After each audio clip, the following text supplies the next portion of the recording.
Ruego a Dios que hayan seguido siendo bendecidos, aconteciendo en su ser siendo, templo vivo del Espíritu Santo, por quien doblan las campanas, por ti, por mí, por todos.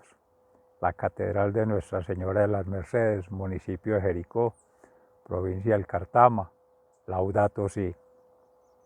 Hoy 9 de noviembre del año 2022, nuestra Santa Iglesia nos invita a celebrar la Basílica de San Juan de Letrán, allí en Roma, donde oficia nuestro Papa Francisco y donde se erigió por primera vez la iglesia cristiana en Pedro, con Jesucristo. Pero físicamente como edificio, el templo en épocas de Constantino, hacia el siglo XII, gracias a San Ignacio de Antioquía se llegan todas estas manifestaciones litúrgicas, pero en honor a Juan Bautista se construyó el templo para reunirnos en comunidad. No obstante, ha sido templo vivo de ofrenda a Dios, de celebración en oración, meditación profunda, la misma creación. Invito a mirar allí toda nuestra Sagrada Escritura, desde el Antiguo Testamento.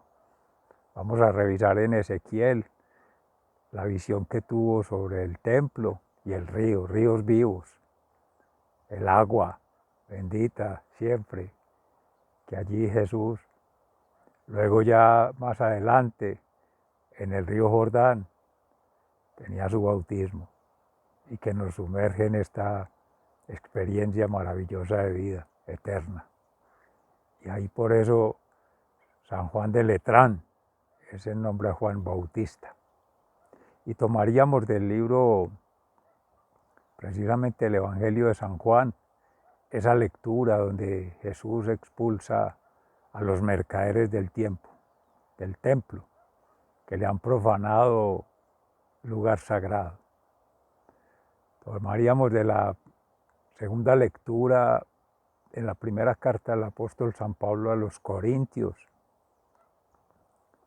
en la exhortación como apóstoles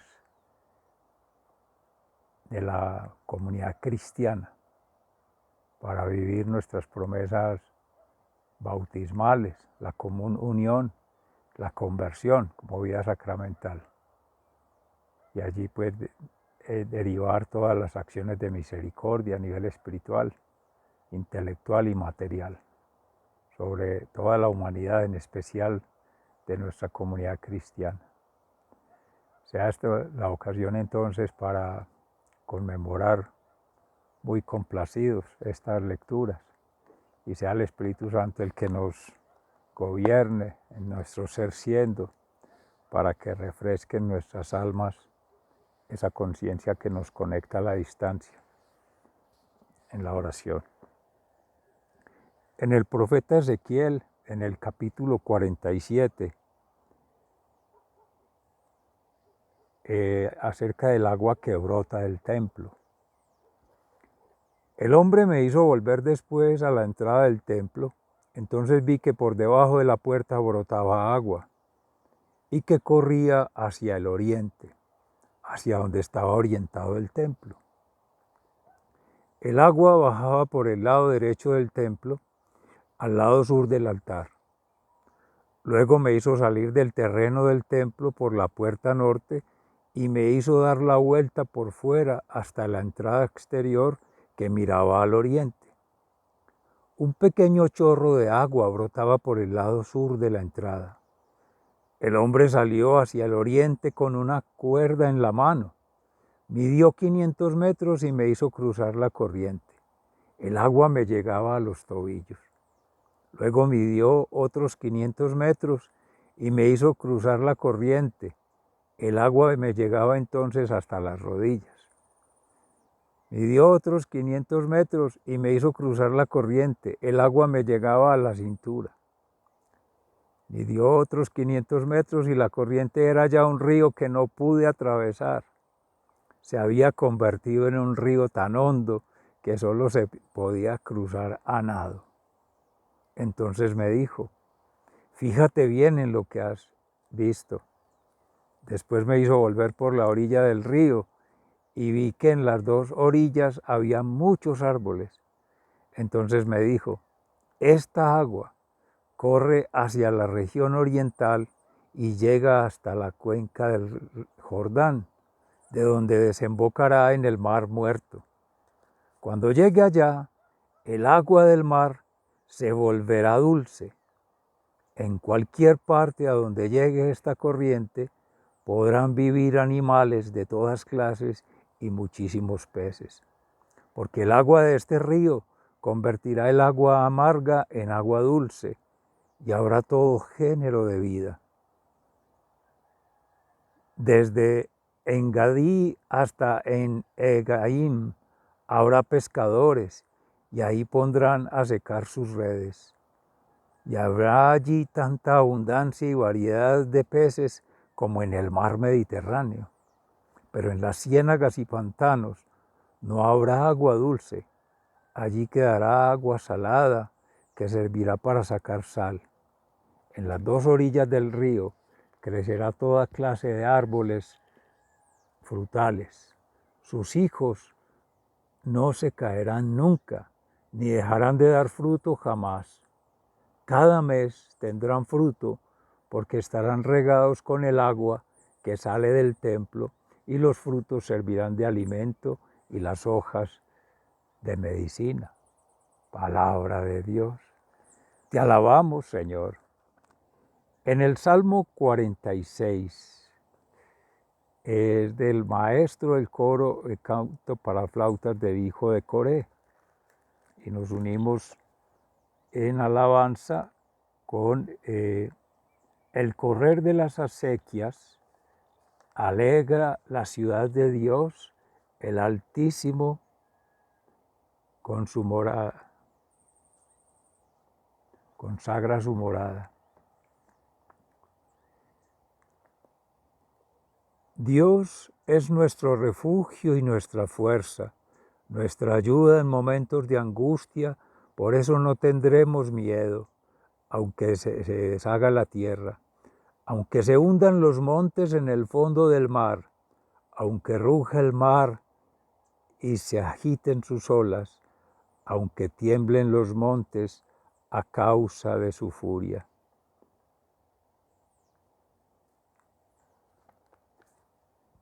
El correr de las acequias alegra la ciudad de Dios, y el Altísimo consagra su morada.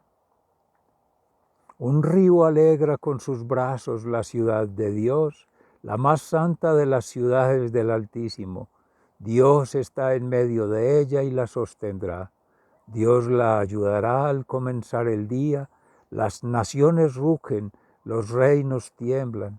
La tierra se deshace cuando Él deja oír su voz. El Señor Todopoderoso está con nosotros. El Dios de Jacob es nuestro refugio. El correr de las acequias alegra la ciudad de Dios, y el Altísimo consagra su morada. Vengan a ver las cosas sorprendentes que el Señor ha hecho en la tierra. Ha puesto fin a las guerras hasta el último rincón del mundo. Ha roto los arcos, ha hecho pedazos las lanzas, ha prendido fuego a los carros de guerra. Ríndanse, reconozcan que soy Dios, yo estoy por encima de las naciones, yo estoy por encima de toda la tierra. El Señor Todopoderoso está con nosotros, el Dios de Jacob es nuestro refugio. El correr de las acequias alegra la ciudad de Dios, y el Altísimo consagra su morada. Palabra de Dios, te alabamos, Señor. En la primera carta del apóstol San Pablo a los Corintios, en el capítulo 3, versículos 9, 11, 16 al 17. ¿Qué es ser apóstol? Al fin de cuentas, ¿qué es Apolo? ¿Qué es Pablo? Simplemente servidores, por medio de los cuales ustedes han llegado a la fe. Cada uno de nosotros hizo el trabajo que el Señor le señaló. Yo sembré y Apolo regó, pero Dios es quien hizo crecer lo sembrado. De manera que ni el que siembra ni el que riega son nada, sino que Dios lo es todo, pues Él es quien hace crecer lo sembrado. Los que siembran y los que riegan son iguales, aunque Dios pagará a cada uno según su trabajo. Somos compañeros de trabajo al servicio de Dios, y ustedes son un sembrado y una construcción que pertenece a Dios. Yo fui el maestro albañil al cual Dios en su bondad encargó poner los fundamentos, y otro está construyendo sobre ellos, pero cada uno debe tener cuidado de cómo construye, pues nadie puede poner otro fundamento que el que ya está puesto, que es Jesucristo. Sobre este fundamento uno puede construir con otro, plata y piedras preciosas, o con madera, paja y cañas, pero el trabajo de cada cual se verá claramente en el día del juicio, porque ese día vendrá con fuego, y el fuego probará la clase de trabajo que cada uno haya hecho. Si lo que uno construyó es resistente, recibirá su pago, pero si lo que construyó llega a quemarse, perderá su trabajo, aunque él mismo logrará salvarse como quien escapa del fuego. ¿Acaso no saben ustedes que son templo de Dios y que el Espíritu de Dios vive en ustedes? Si alguno destruye el templo de Dios, Dios lo destruirá a él, porque el templo de Dios es santo, y ese templo son ustedes mismos. Que nadie se engañe.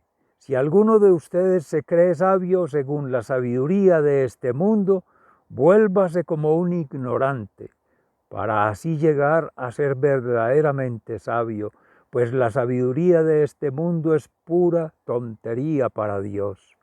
En efecto, la Escritura dice: Dios atrapa a los sabios en la propia astucia de ellos. Y dice también: el Señor sabe que los pensamientos de los sabios son tonterías. Por eso nadie debe sentirse orgulloso de lo que es propio de los hombres, pues todas las cosas son de ustedes. Pablo, Apolo, Cefas, el mundo, la vida, la muerte, el presente y el futuro, todo es de ustedes, y ustedes son de Cristo, y Cristo es de Dios.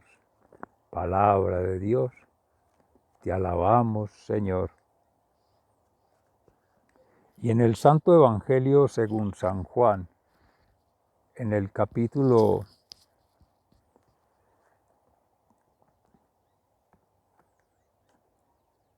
3,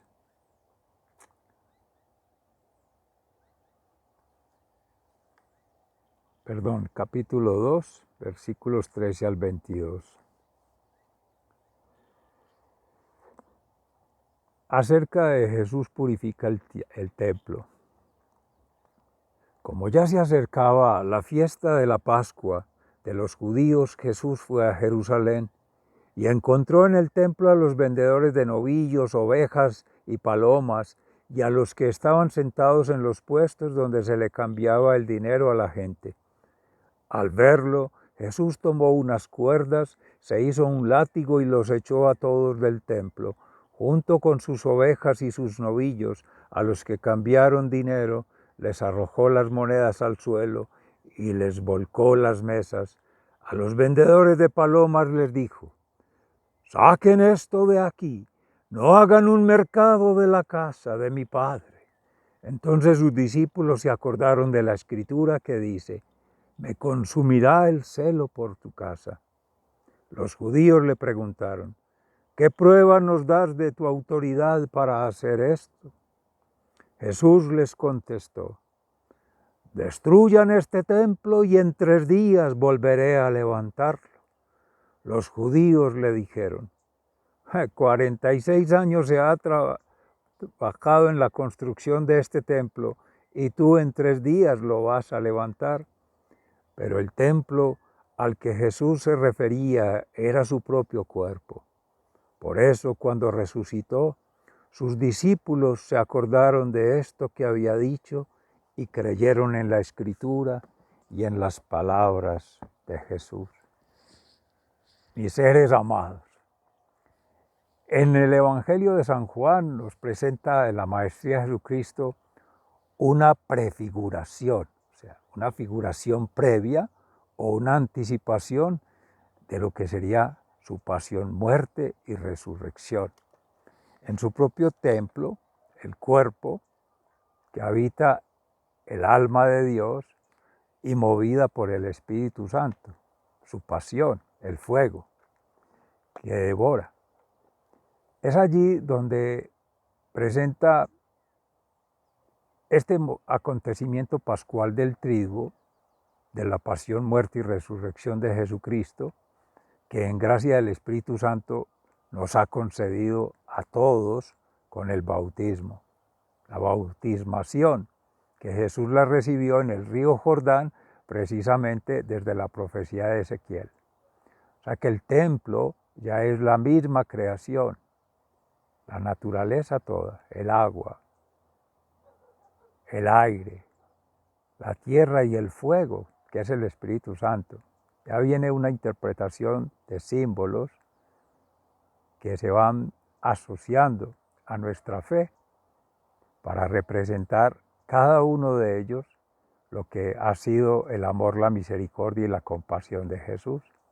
Veamos allí en el agua, precisamente con el bautismo, es la infinita misericordia de Jesús cuando brota del costado agua en la cruz, en la crucifixión, agua y sangre. Decía el obispo Víctor Hugo de Palma, de la diócesis de Escuintla, esta mañana, que fue el que nos corroboró una inspiración del Espíritu Santo en tomar el Laudato Si como templo vivo, la misma naturaleza, y allí estaba en la primera lectura Ezequiel, por eso la hemos querido traer. Y también allí cuando precisamente el agua en la composición del cuerpo físico, que es el primer templo, tejido en comunidad. Cristo, habitando en cada ser, se va articulando como piedra angular, lo dice Pablo a los Corintios, donde cada uno va construyendo sobre Cristo, que es la piedra angular, la arquitectura de su propia vida, en alma, mente y cuerpo, es decir, cómo construye su fe, según su espiritualidad, su experiencia mística con Dios, su forma de relacionamiento. En nuestra gracia de Dios cristiana es en la fe de un Padre, Hijo y Espíritu Santo, trinitario. Pero hay otras formas de creencias, paganas, no paganas, de creyentes, de no creyentes, de agnósticos, ateos, que establecerán allí formas de relación con Buda, con la Madre Tierra, en fin. En nuestro caso es esta creencia. Y entonces como tal entran también en la mente perturbaciones, ideologías, ruidos, habitar esa casa interior y empiezan a profanar el templo santo, porque esas turbaciones, esas alteraciones, esa corrupción no natural empieza a destruir el templo vivo. Entonces, el tema de lo político, de lo económico y lo social, precisamente esos mercaderos, los que prometen los gobiernos, los que prometen en las sociedades salvar, redimir, perdonar, son obra del opositor, del mentiroso, del enemigo de Dios. Y eso va corrompiendo la mente. humana, porque le hace ruido una ideología, entonces perdemos la fe rápidamente, porque alguien nos prometió suerte, nos prometió vida no eterna, pero sí vida feliz, entre comillas, con libertad, con satisfacción de necesidades básicas, y nos vamos alejando allá. Y otros, hacerle creer que somos Dios, somos autónomos, somos dueños de la vida y dueños de las decisiones. Entonces vienen los derechos. Eso va perturbando las mentes, va corrompiendo. Lo decía el padre Carlos Yepes precisamente, así como el aborto, quitar la vida, las leyes lo van permitiendo, las leyes humanas, el derecho humano y la justicia humana. Es quitarle a la naturaleza la capacidad de procreación, de la vida misma, atentar contra Dios. Y asimismo, hasta la interrupción del embarazo es ponerle trabas a lo que es natural, es cortar miembros de la iglesia, haciendo la asociación con lo que dice Pablo. Porque un órgano de la iglesia falla, entonces hay que cortarlo. Porque un órgano de la iglesia no articula en lo que alguien debe hacer, entonces hay que cortarlo. Porque el uno no conviene con la idea del otro, entonces hay que cortarlo. No, hay que educar. Educar en la diversidad, todos como una unidad. Iglesia. Volviendo al caso de Carlos Yepes, precisamente la criatura es educar el cuerpo, y ahí vamos al cuerpo. Esta sociedad le rinde pleitesía al cuerpo. Los gimnasios, los supermercados, los lugares de encuentro para tener una vida social, para tener una salud física, para tener una nutrición que le permita una salud física, una figura esbelta, el cuidado, y asimismo las clínicas, los lugares de embellecimiento, de estética, para cuidar un cuerpo que es corrupto, que es corruptible, que es naturalmente finito. Y se nos olvida que es la esencia espiritual la que da vida, el alma, y es la que trasciende. Ya los edificios en sí pasan a ser un tercer nivel construido por la cultura, en la historia, la arquitectura que se ha hecho. Pero, como decía al inicio, y en Espíritu Santo, esa podría ser nuestra reconvención para hoy, mirar las Sagradas Escrituras e identificar allí todos los puntos de oración, de conexión mística, de todos los que han sido en la vida de la iglesia y antes desde las Sagradas Escrituras en el pueblo de Israel, desde el mismo Moisés, donde ardían las llamas, la zarza ardiente que no se consumía. Ese es un lugar sagrado, ese es un templo. Y te vas viniendo Elías, también en el monte del Carmelo, cuando destruye allí los Baales, pero ya hay una ofrenda a Dios para pedir que fuera el fuego de Dios el que mantuviera vivo. Ahí está el Espíritu Santo. En todo lo que haya fuego está el Espíritu Santo. Y entonces así ya vas viniendo hasta llegar, pasando por el agua en Juan Bautista, como ya se decía, y la misma tierra, la ecología que llaman, los seres vivos, las especies. Esos cuerpos son espíritus también de la naturaleza, pero en la supremacía del ser humano está la sabiduría, la conciencia, el conocimiento. Lo decía Pablo, todo eso es tontería a la gracia de Dios. Yo le escuchaba en gracia de Dios a Carlos Montoya esta mañana algo muy hermoso con relación a la aproximación a Dios, no desde el entendimiento, en un nuevo despertar, no desde la sabiduría, la comprensión, no, desde el sentimiento. La experiencia de Dios es el amor, es amar eternamente. Y eso no implica ponerle trabas, ni razonamientos, ni preocupaciones de ese estilo. Es vivir plenamente en alma, mente y cuerpo con Cristo, en Cristo y por Cristo, para dar gloria a Dios, en gracia del Espíritu Santo, que aumente esos talentos, esos dones y esas gracias en todos ustedes, todos sus seres amados y en toda esta comunidad amaya. Sigan siendo bendecidos, se les ama fraternalmente, muy agradecido, sobre todo con el Espíritu Santo que nos ha permitido esta meditación, con el Padre Creador que nos ha dado la vida, con Jesucristo restaurador de todos esos tejidos que se van dañando, y el Espíritu Santo santificador. Amén. Oramos también por su santidad el Papa Francisco y todos los servidores de la Iglesia de Cristo.